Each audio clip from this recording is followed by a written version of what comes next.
ഇനി ഞാൻ എറണാകുളത്തേക്ക് പോകുന്നു. സാലി മുഹമ്മദാണുള്ളത്. സാലി, 68.23 അന്തിമമല്ല എന്നുകൂടി പറയുന്നുണ്ട്. പക്ഷേ ഈ കുറഞ്ഞ പോളിംഗ് ശതമാനം അതിൽ നിന്ന് എന്താണ് മനസ്സിലാക്കേണ്ടത്?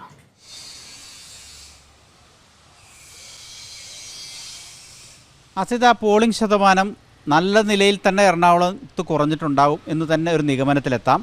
ഇപ്പോൾ തന്നിരിക്കുന്ന കണക്ക് അന്തിമമല്ലെങ്കിലും നേരിയൊരു വർധനവ് പ്രതീക്ഷിക്കുന്നുണ്ട്. അർദ്ധരാത്രിയോടെ അത്തരമൊരു കണക്ക് തെരഞ്ഞെടുപ്പ് കമ്മീഷൻ പുറത്തുവിടുമെന്നാണ് കരുതുന്നത്. കഴിഞ്ഞ തവണത്തെ അപേക്ഷിച്ച് 76.6%, 77%-അടുത്തായിരുന്നു കഴിഞ്ഞ തവണ പോളിംഗ് ഉണ്ടായിരുന്നത്. അതിനെ അപേക്ഷിച്ച് പോളിംഗ് ശതമാനം നല്ലവണ്ണം കുറഞ്ഞിട്ടുണ്ട്. ഒരു 7% കുറഞ്ഞിട്ടുണ്ടാകും എന്നാണ് പൊതുവിൽ വിലയിരുത്തപ്പെടുന്നത്. അത് ആരെ സഹായിക്കുമെന്നുള്ള രണ്ടാമത്തെ കാര്യം. പക്ഷേ മറ്റൊരു കാര്യം, ഈ ലോക്സഭ 2004 ലോക്സഭാ തെരഞ്ഞെടുപ്പിൽ ആണ് LDF ഈ മണ്ഡലത്തിൽ വിജയിച്ചത്. സെബാസ്റ്റ്യൻ പോളാണ് വിജയിച്ചത്. 70,099 വോട്ടായിരുന്നു. അന്നത്തെ പോളിംഗ് ശതമാനം 61.63.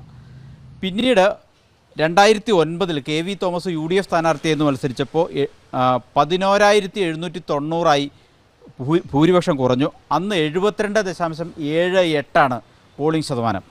2014 75% പോളിംഗ് നടന്നപ്പോൾ KV തോമസ് 87,000 വോട്ടിന് ജയിച്ചു. ഈ കണക്കിൽ നിന്ന് ഒരു കാര്യം എറണാകുളത്ത് നമുക്കൊരു നിഗമനത്തിലെത്താം. എറണാകുളത്തിൻ്റെ ഒരു രാഷ്ട്രീയ സ്വഭാവം വലതാഭിമുഖ്യമുള്ളതാണ്. അപ്പോൾ പോളിംഗ് ശതമാനം വർദ്ധിക്കുന്ന ഘട്ടങ്ങളിലെല്ലാം UDFൻ്റെ ഭൂരിപക്ഷം കൂടിക്കൂടി വന്നു. പോളിംഗ് ശതമാനം കുറഞ്ഞ ഘട്ടത്തിൽ 2004 മെച്ചപ്പെട്ട ഭൂരിപക്ഷത്തോടെ LDF സ്ഥാനാർത്ഥി സെബാസ്റ്റ്യൻ പോൾ ലോക്സഭയിലെത്തുകയും ചെയ്തു.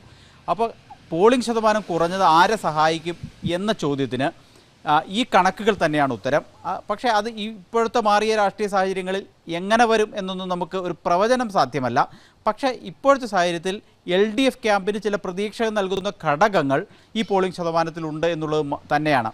അത് ഈ മധ്യകേരളത്തിലെ പല ജില്ലകളിലും അങ്ങനെ പോളിംഗ് ശതമാനത്തിൽ വന്ന മാറ്റം LDF വളരെ പ്രതീക്ഷയോടെയാണ് കാണുന്നത്. ആ പോളിംഗ് ശതമാനം കുറഞ്ഞ മേഖലകൾ എന്ന് പറയുന്നത് UDFന് ശക്തിയുള്ള മേഖലകളിലാണ്. LDF പ്രതീക്ഷിക്കുന്നതും അവകാശപ്പെടുന്നതും തങ്ങളുടെ വോട്ടുകളെല്ലാം പരമാവധി പോൾ ചെയ്യിച്ചിട്ടുണ്ട് എന്നാണ്. അപ്പോൾ എന്തായാലും അതിന്റെയൊക്കെ റിസൾട്ട് എന്താകുമെന്നുള്ളത് അറിയാൻ ദിവസങ്ങളോളം ഇനി കാത്തിരിക്കേണ്ടിയിരിക്കുന്നു. UDFന്റെ ശക്തി കേന്ദ്രങ്ങളിൽ കുറവ് വന്ന പോളിംഗ് ശതമാനം ഏത് നിലയിലാണ് തെരഞ്ഞെടുപ്പ് ഫലത്തിൽ പ്രതിഫലിക്കുക എന്നുള്ളത് അറിയാൻ 1.5 മാസത്തോളം നീണ്ട കാത്തിരിപ്പ് ഇനിയും വേണം. സാലി മുഹമ്മദാണ് എറണാകുളം മണ്ഡലത്തിലെ വിവരങ്ങൾ നൽകിയത്.